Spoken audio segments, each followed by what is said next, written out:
আসসালামু আলাইকুম রহমতুল্লাহ।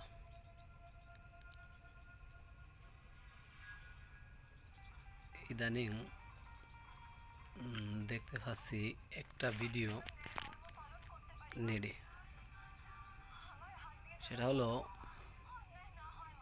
আপনার হেফাজত ইসলামের একজন দায়িত্বশীল সরমনাইর পীর সাহেবের নায়েবে আমির সাহেবের বিরুদ্ধে কিছু কথা বলছে।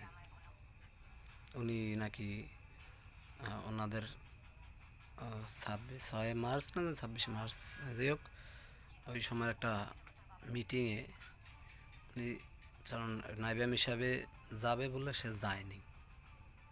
আচ্ছা যাক, সেটা হলো তখনকার ব্যাপার। তো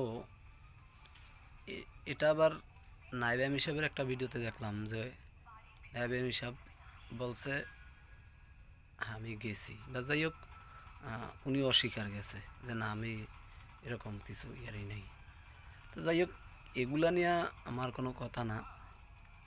আমার কথা হলো, যেমন এখন বর্তমান সময়ে ইসলামিক দলগুলার, আলেম সমাজগুলার ঐক্য হওয়া খুব প্রয়োজন।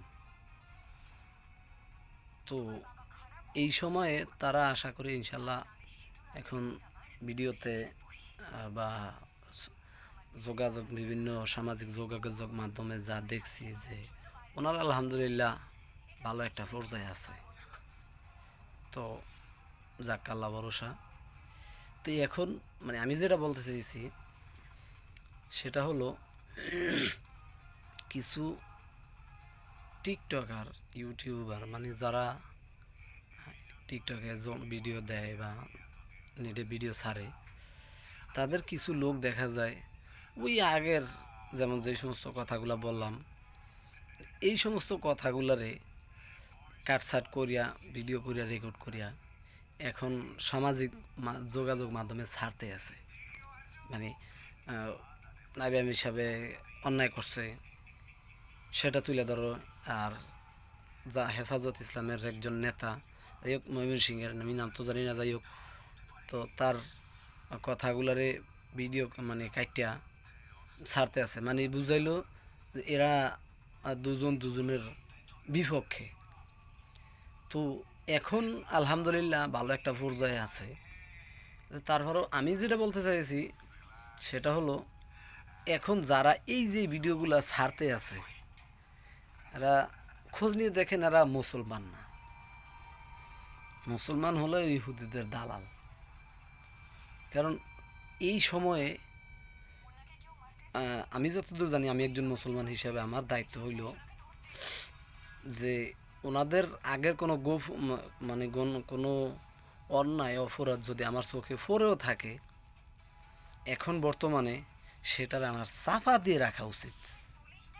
যেহেতু আগের কথা থাকতেই পারে, হয়তো বা নায়েবে আমির সাহেবের কি যে কোনো কিছু দেখে হয়তো বা ওনারা একটা বিরক্ত হয়েছে বা ওনার বিরুদ্ধে কইছে, নায়েবে আমির সাহেব এইটা অস্বীকার করছে। আমি এরকম কিছু দেখি নাই নায়েবে আমির সাহেবের কোনো ভিডিওতে, যে বা আমি এখনও পর্যন্ত দেখি নাই যে নায়েবে আমির সাহেবের যে হেফাজত ইসলামের কোনো মিটিংয়ে, মিছিলে বা যে কোনো একটা কারণে লং মার্চে ডাকছে, নায়েবে আমির সাহেব যায় নাই বা যাইতে অস্বীকার করছে, আমি দেখিনি। তারপরে যাই হোক, কথার কথা সাপোজ যদিও থেকে থাকে যে হ্যাঁ ঠিক আছে অস্বীকার করছে, কিন্তু ওই কথাটা, তখনকার কথাটা যে এখন মানে সামাজিক যোগাযোগ মাধ্যমে ছাড়তে আছে, এরা মনে করেন কোনো দিনও ইসলামের বন্ধু হইতে পারে না।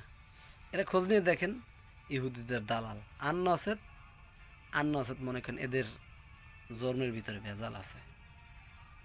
তাই এদের থেকে আমি বলবো, যারা মুসলমান আছে, যারা ইসলামরে ভালোবাসি, চাই দেশে ইসলাম প্রতিষ্ঠা হোক, ইসলামিক শাসন অনুযায়ী দেশ চলুক, তাদের দরকার এদের থেকে দূরে থাকা, এদের কথায় কান না দেওয়া। এদের কথায় কান দিয়ে নিজের মনটারে ইসলাম বিমুখী করুন।